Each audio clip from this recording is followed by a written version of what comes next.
এই লোভের বশে পা দিয়ে ৩০০-র বেশি যুবক যুবতী লক্ষ লক্ষ টাকা খুইয়ে বসলো, যেখানে চাকরি পাওয়া বর্তমানে হ্যাডলির ধূমকেতুর দর্শন পাওয়ার মতো। সেখানে এই রাজ্যের বর্তমান পরিস্থিতির কথা সমস্ত কিছু জেনে শুনেও যেন সেই একই ফাঁদে পা দিয়ে আজ একেবারে সর্বশান্ত ৩০০-রও বেশি যুবক যুবতী। হ্যাঁ, একেই যেন বলে লোভে পাপ আর পাপে মৃত্যু। তবে এক্ষেত্রে টাকার বিনিময়ে চাকরি কিনতে গিয়ে লক্ষ লক্ষ টাকার প্রতারণা।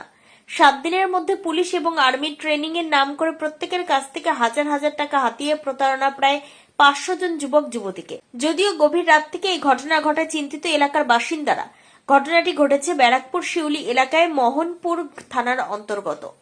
তবে এই ঘটনায় আতঙ্কিত এলাকাবাসী স্থানীয় বাসিন্দারা জানাচ্ছেন, হঠাৎ এলাকার বাসিন্দাদের কাছ থেকে বেশি বেশি টাকা দিয়ে ঘর ভাড়া নেবার অফার দিচ্ছিল। এরপর ক্লাবের মাঠ পরিষ্কার করে দিয়েছে, কিন্তু এই রকমের ফেক এডুকেশন সেন্টার চলছিল তা বোঝা যায়নি। তবে এই নিয়ে আতঙ্কে মুখ খুলতে নারাজ ভুক্তভোগী শিক্ষার্থীরা। তারা ক্যামেরার সামনে মুখে কুলুপ এঁটেছে। তবে এই ঘটনায় গ্রেপ্তার করা হয়েছে গোপাল দাস এবং নির্মল মাইতি নামের 2 ব্যক্তিকে। মোহনপুর থানার পুলিশ এদেরকে জিজ্ঞাসাবাদ চালাচ্ছে।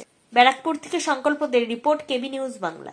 জানে না গ্রামের মানুষ, সাধারণ মানুষ, চাষাবাসা লোক, এইটাই দিয়ে আমি জানতে পারলাম না একটা কিছু ঘটনা ঘটেছে। এছাড়া আমার কিছু জানা নেই দোকানে। এরকম একটা পঞ্চায়েতে আপনার অঞ্চলের ভেতরে এরকম একটা চিটিং বা মানে একটা ফ্রড এডুকেশন সেন্টার, সেখানে বাইরের প্রচুর ছেলে মেয়ে তারাই আসছে, এসে ট্রেনিং নিচ্ছে, টাকা দিচ্ছে, কি মানে কি বলবেন?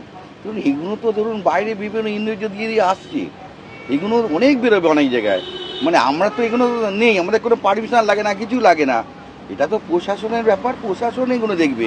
তবুও আমি শুনে তো তাজ্জব হয়ে যাচ্ছে এখানে। কিন্তু এখানে ধরুন আমাদের আরও করা হওয়া উচিত, এইগুলোকে কঠোরভাবে দমন করা দরকার। জানেন অনেক ছেলেমেয়ের ভবিষ্যৎও নষ্ট হচ্ছে, এবং আমাদের এলাকার মানুষ, অনেক মানুষ, গরিব মানুষ যারা ধরুন দূর দূরান্ত থেকে আসছে, তারা দেনা করে জমি বিক্রি করে এই ট্রেনিংগুলো দিচ্ছে এবং ধরুন টাকা পয়সা চাকরি দেবে। তাহলে ইমিডিয়েট আমার মনে হয় গ্রেপ্তার করাই ভালো। দুজনকে অ্যারেস্ট করেছে ইতিমধ্যে পুলিশ, কিন্তু এই যে এত বড় একটা চক্র আপনার পঞ্চায়েতের মধ্যেই হয়ে গেল, মানে এটা নিয়ে আপনারা আমাদের তো এগুলো কেউ কারুর ওখানে বিল্ডিংয়ে করছে, এগুলো তো আমাদের পারমিশন লাগে না, কিছুই লাগে না। এগুলো ভেতরে কি হচ্ছে তো বলতে গেলেও তো অসুবিধা আছে, এবং অপর দেখে এবং অপর কোনো কারুর হাত আছে রয়েছে ভেতরে। এখানে এত বড় কাজ কি করে হতে পারে? কারোর হাত তো আছে। হ্যাঁ নিশ্চয়ই আছে, নিশ্চয়ই। তারা কি করে, এটা তো আমাদের জানা ছিল না। আমি বললাম না, কালকে রাত্রে আমাদের যারা তেল দেয়, ঘাসের তেল মানে মশার ডেঙ্গুর কাজ করে, তারা কাজ করে ওই মানে ধরুন 9টার পরে গিয়ে কাজ করে, রাত্রি মানে 12টার মধ্যে চলে আসে পরিচর্যা করে। কিন্তু তারা কিনেনি, তারা বাড়ির লোক যখন ফোন করছে, হয়তো কোনো কারণে ওভার টাইম করছে, এটা জানতে পেরেছে। কিন্তু রাত্রে জানা গেল তাদের ঘিরে রেখেছিল, তারপরে তারা রাত্রি 12টার সময় বাড়ি গেছে। এটাই আমি জানলাম। কারণ ওরা কি মানে আমি জানি মানে আর্মিদের ট্রেনিং হয়, এইটাই আমার জানা ছিল। কিন্তু আমার নাম আছে অরুণ কুমার ঘোষ, শিউলি গ্রাম পর্যন্ত। ওনারা তো কিছু বুঝতে পারছি না এখন নতুন করে কিছু। এরা কতদিন ধরে আসছে?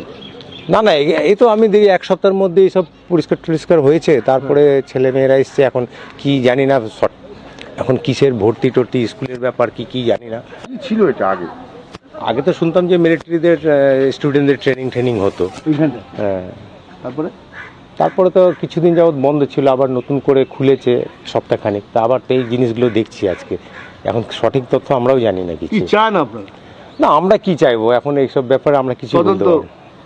তদন্ত যারা করবে, আমরা কি বলবো? আর হঠাৎ করে দেখছেন পুলিশ একদম ভর্তি পুলিশ। হ্যাঁ, এটাই তো রাত থেকে দেখছি পুলিশের সঙ্গে। আমরা তো কিছু বুঝতে পারছি না ব্যাপারটা। আপনার নাম? পিটার। হ্যাঁ, পিটার।